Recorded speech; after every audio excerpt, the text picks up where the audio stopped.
Sa iba pang tampok na balita, unti-unti na ngayong nabibigyang linaw ang dahilan ng pagkawala ng dalawang UP students noong 2006 na sina Karen Empeño at Sherlyn Cadapan. Nanindigan ng isang testigong magsasaka na may kinalaman si retired Army Major General Jovito Palparan sa pagdukot ng mga naturang estudyante.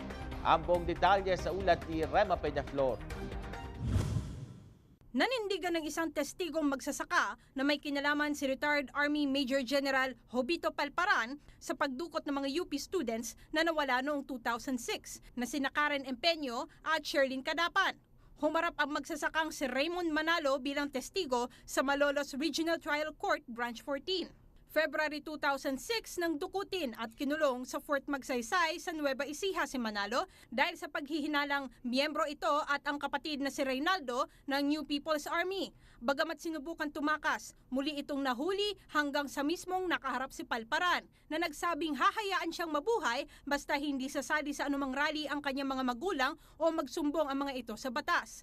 Sa Camp Texon sa San Ildefonso, Bulacan, nakilala ni Raymond si Karen Empeño noong August 2006 na nagkwento kung paano sila dinukot ni Cadapan at ng isa pang magsasaka na si Manuel Marino noong June 2006. Minsan din daw niya nakitan si Palparan ang kumuha sa mga estudyante ngunit ibinalik din sa Camp Texon pagkatapos ng 3 araw. Kanya rin mismo nasaksihan kung paano pahirapan at gahasain ang mga estudyante habang dinadalhan sila ng pagkain sa loob ng kampo. Nasaksihan din niya kung paano sunugin ang magsasakang si Marino na kasamang nadukot. June 2007 nang huling makita ni Manalo ang mga estudyante at wala na siyang nabalitaan kung ano ang nangyari sa kanila. Nakatakas din si Raymond at ang kapatid nitong si Reynaldo noong July 2007. Pangako namin yun sa isa't isa, hindi lang ako. Na kung sino yung unang makakalabas sa amin o makakauwi, magtutulungan kami sa isa't isa. Hindi naman pinaniwalaan ng kampo ni Palparan ang testimonya ng testigo. Ilan sa kanilang mga pinagdududahan ay kung sundalo nga ang nakita ni Raymond at ang mismong pagkakita ng personal sa dating general. Alam naman ninyo kung gaano naman ka-popular si General. Sino hindi nakakilala kay General Palparan? Ni Tom, Dick and Harry can identify him from pictures, from newspaper accounts, etc. Pinaninindigan ng kampo ng mga nabiktima ni Palparan na matibay ang testigo ni Raymond. Hindi nagbago ang kanyang testimonya simula noong inilahad niya ito sa kanyang pagsampa ng kaso.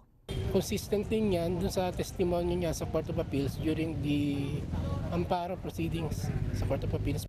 Bagamat narinig na ng mga ina ng mga nawawalang UP students ang testimonya ni Raymond, muli silang napaiyak sa korte nang ilahad ang nasaksihan ng testigo. Ang hapdi ng ginawa sa mga anak namin, hindi ko matanggap.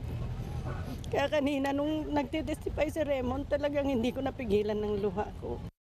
Balak din iharap ng prosekusyon ang kapatid ni Raymond na si Reynaldo na siyang pinaniniwalaan na matibay din ang ebidensya laban kay Palparan. Mismong ang magkapatid ang nakakita sa pagpapahirap ng mga UP students na sina Karen Empeño at Sherlyn Cadapan. Itutuloy ang pagdinig sa susunod na Lunes. Ito po inyong kaibigan, Rema Peñaflor para sa Newsnight.